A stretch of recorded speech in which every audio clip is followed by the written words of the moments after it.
अध्याय 2 सांख्य योग से आरंभ होता है, जहां अर्जुन युद्ध भूमि में अपने कर्तव्य को लेकर भ्रमित और दुखी है।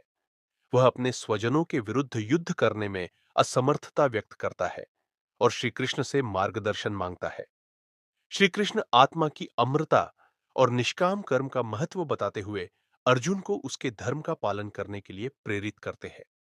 संजय धृतराष्ट्र को आगे बताते हैं। दुखी अर्जुन को देखकर श्री कृष्ण ने मधुर वाणी में उसे संबोधित किया। श्री कृष्ण बोले, हे अर्जुन, यह मोह और कायरता तुम्हारे लिए उचित नहीं है। इस निर्बलता और कायरता को त्याग दो। हे अर्जुन, उठो और युद्ध करो। अर्जुन ने कहा, मैं अपने गुरुजनों और स्वजनों पर बाण कैसे चला सकता हूं? गुरुजनों का वध कर मिलने वाला राज्य और सुख मुझे नहीं चाहिए। हमें यह भी नहीं पता कि हमें युद्ध करना चाहिए या नहीं। मैं आपकी शरण में हूं। कृपया मुझे धर्म का मार्ग दिखाइए। चाहे मैं पृथ्वी का राज्य प्राप्त कर लूं, तब भी मेरे दुख समाप्त नहीं होंगे। अर्जुन ने कहा, मैं युद्ध नहीं करूंगा और मौन हो गया। मुस्कुराते हुए श्री कृष्ण ने अर्जुन को युद्ध भूमि में संबोधित किया। श्री कृष्ण ने कहा, तुम शोक कर रहे हो जो शोक के योग्य नहीं है और ज्ञानियों की तरह बात कर रहे हो।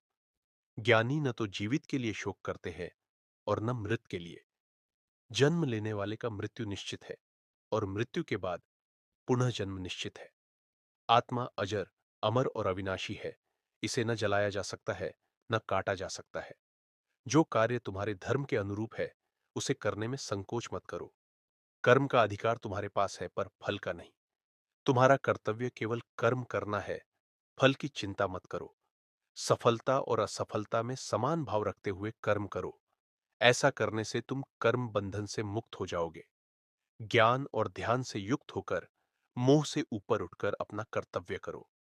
जो व्यक्ति इंद्रियों और मन को नियंत्रित कर संभव से कर्म करता है, वही सच्चा योगी है। आसक्ति से मुक्त होकर अपने धर्म के अनुसार कर्म करने वाला व्यक्ति परम शांति प्राप्त करता है। ज्ञानी व्यक्ति सुख दुख, लाभ हानि और जीत हार में समान रहता है। जो व्यक्ति अपने आत्म स्वरूप में स्थित है, उसे न कर्मों का बंधन होता है और न उनके फलों का। आत्मज्ञानी व्यक्ति सभी प्राणियों में परमात्मा को देखता है और उनमें कोई भेदभाव नहीं करता। युद्ध करते हुए अपने कर्तव्य का पालन करो, क्योंकि धर्म युद्ध से बढ़कर कुछ भी नहीं है। जो कायरता के कारण धर्म युद्ध से विमुख होते हैं, उन्हें अपयश और निंदा का भागी बनना पड़ता है। मरने पर स्वर्ग प्राप्त होता है और जीतने पर पृथ्वी का राज्य। इसलिए निडर होकर युद्ध करो। जो व्यक्ति स्वार्थ और भय से ऊपर उठकर निष्काम कर्म करता है, वही सच्चा योगी है। जो शंका और मोह से मुक्त हो गया है, वह व्यक्ति परम शांति प्राप्त करता है। जो व्यक्ति न तो सुख में हर्षित होता है, न दुख में विचलित, वही स्थिर बुद्धि कहलाता है।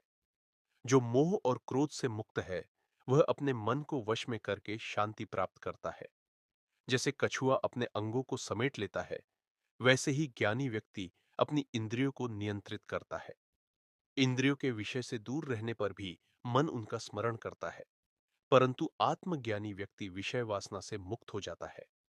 जो व्यक्ति समस्त इच्छाओं का त्याग कर देता है और अहंकार से मुक्त होकर कार्य करता है, वह स्थिर बुद्धि कहलाता है।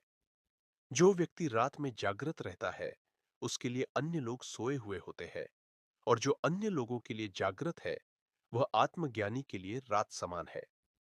जो व्यक्ति जल से भरे हुए सागर के समान इच्छाओं को समाहित कर लेता है, वह परम शांति प्राप्त करता है।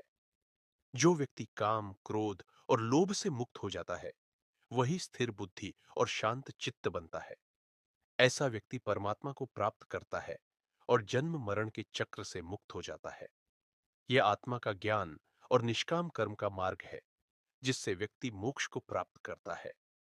और यहीं पर इस अध्याय का समापन श्री कृष्ण के उस उपदेश के साथ होता है, जिसमें वे बताते हैं कि जो व्यक्ति इच्छाओं का त्याग करता है, इंद्रियों को वश में रखता है और आत्मज्ञानी बनता है, वही परम शांति प्राप्त करता है।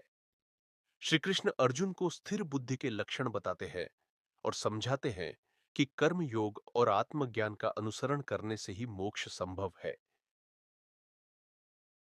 अर्जुन, तू शोक क्यों करता है? शरीर नश्वर है, लेकिन आत्मा अमर और अविनाशी है। आत्मा को न जलाया जा सकता है, न काटा जा सकता है। शरीर बदलते हैं, पर आत्मा शाश्वत रहती है। योद्धा के रूप में तेरा धर्म है धर्म युद्ध करना। युद्ध से पीछे हटना अपयश और पाप का कारण बनेगा। कर्म करना तेरा अधिकार है, लेकिन फल पर तेरा अधिकार नहीं। तू निष्काम भाव से कर्म कर और फल की आसक्ति छोड़। सुख दुख, लाभ हानि, सफलता असफलता में समान रह। जो मोह और शोक से मुक्त होकर कर्म करता है, वही शांति और मोक्ष प्राप्त करता है। आत्मा के शाश्वत स्वरूप को समझ और अज्ञान को त्याग। उठ, हे पार्थ, धर्म के मार्ग पर चल और अपने कर्तव्य का पालन कर। यही योग का सच्चा मार्ग है।